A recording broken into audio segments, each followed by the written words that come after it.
Question में आएगा कि व्हाट इज करंट डेंसिटी, तब तुमको कैसे डिफाइन करोगी? The current density at a point in a conductor, किसी कंडक्टर में उस पॉइंट पर अगर करंट डेंसिटी निकालना है तो क्या होता है? The ratio of electric current at that point in the conductor, उस कंडक्टर पे जो इलेक्ट्रिक करंट होगा वो डिवाइडेड बाय, नीचे में क्या हो जाएगा? Area of cross section of the conductor at that point, यानी कि area of cross section at that point A हो गया, और करंट हमारा क्या हो गया? आई। ये दोनों पर डिवाइड कर देंगे तो हमारा क्या आ जाएगा? Current density. शॉर्ट में आप फॉर्मूला लिख दिया, current density is equal to electric current upon area. अब इलेक्ट्रिक करंट को हम लोग किसमें मापते हैं? एम्पियर में, और एरिया को किसमें मापते हैं? मीटर स्क्वायर में। तो देखो ऐसा यूनिट क्या बन गया? ऐसा यूनिट हमारा क्या बन गया? बोल दे रहे हैं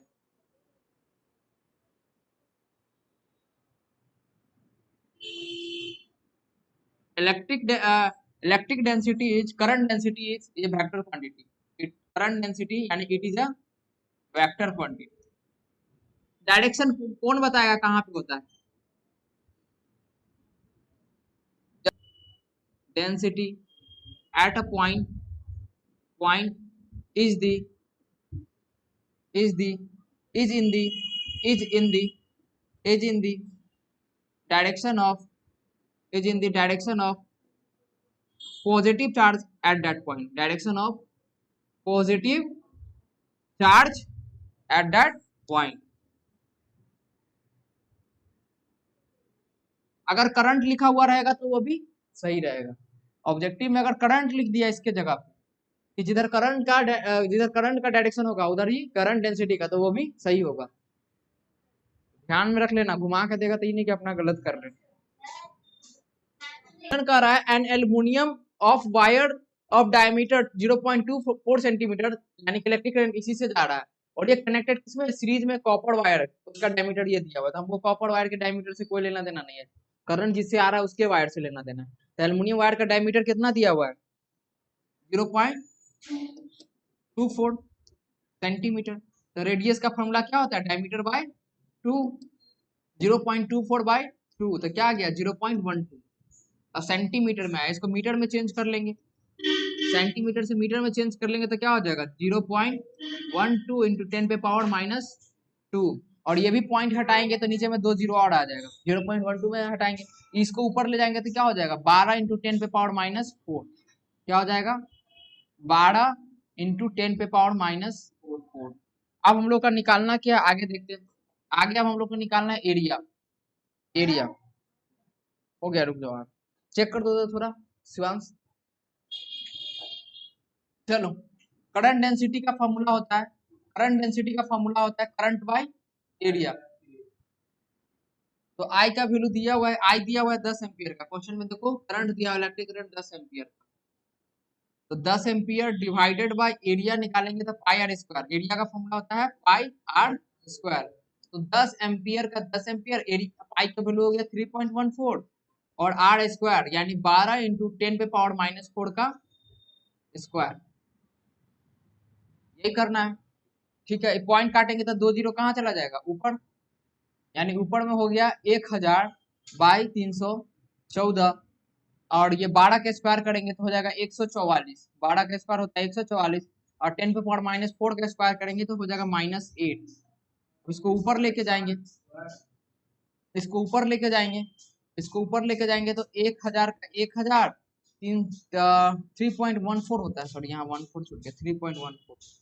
तो 314 इंटू 144, और सारा पावर को ऊपर में लेके जाएंगे तो 10 पावर -8 था, तो यहाँ हो जाएगा +8।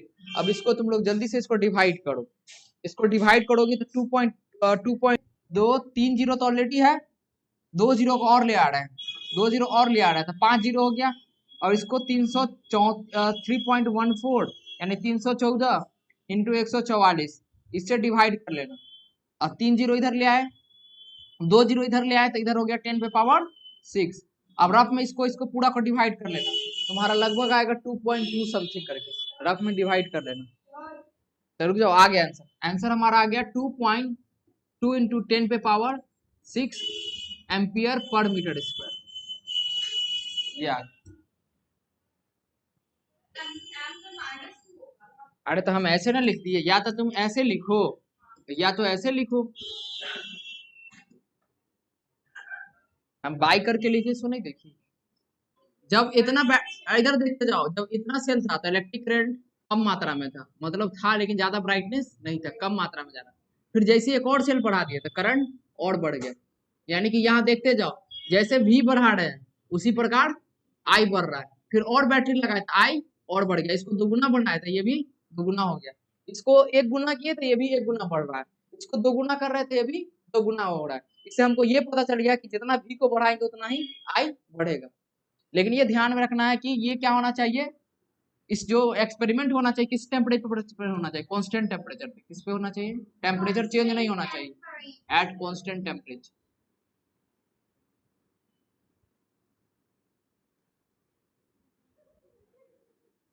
चलो ये तुमको इलेक्ट्रिक सर्किट आएगा बनाने के लिए, बैटरी ऐसी लगा हुआ रहता है, ये हुआ एमीटर। ये क्या हुआ, एमीटर। बताओ तो एमीटर क्या करता है, हम एक दो पॉइंट लिखाना भूल गए, वो बेसिक पॉइंट था। पागल है, लिख लेना जहाँ इलेक्ट्रिक। एमीटर जो होता है इलेक्ट्रिक करंट को मापता है। The instrument used to measure electric current is called ये एमीटर, लिख लो पीछे में। The instrument used to measure electric current is called ammeter. तुम लोग देखती नहीं हो इलेक्ट्रिसिटी का वीडियो, देखोगे आधा सीधी सी तो वहां याद हो जाए। अब सब electric current used to measure electric current is called, net नहीं, 10th क्लास वाला जो पढ़ा रहा है वो बहुत जरूरी है 12th में। Ohm's law, at constant temperature the current flowing through in the electrical circuit is directly proportional to potential difference। ये कैसे पता चला, कम पहले नंबर में 1 वोल्ट दे रहा, सपोज वोल्ट का हम 2 वोल्ट दे रहे थे तो करंट भी थोड़ा बढ़ रहा था। अगर 4 वोल्ट दे रहे तो करंट और बढ़ रहा था, 6 वोल्ट कर रहे थे करंट और बढ़ रहा था।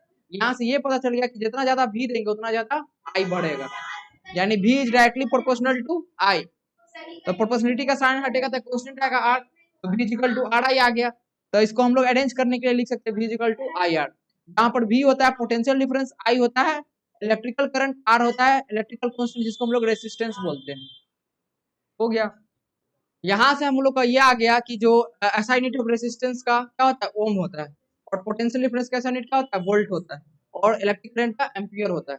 अगर तुमको यहाँ से अगर रेजिस्टेंस निकालना रहेगा, R का वैल्यू देखो, इलेक्ट्रिकल कांस्टेंट होता है या तो रेजिस्टेंस होता है, तो R निकालने के लिए फॉर्मूला क्या हो जाएगा बोलो, V बाई I, यानी पोटेंशियल डिफरेंस बाय करंट। फिर अगर तुमको बोलेगा ये I निकालने के लिए तो V बाई R। इतना क्वेश्चन तुमको घुमा घुमा के पूछेगा स्केल टाइप का न्यूमेरिकल्स। अब यहाँ से कल पढ़ाएंगे इससे रिलेटेड सारा क्वेश्चन, 10 से 15 क्वेश्चन है।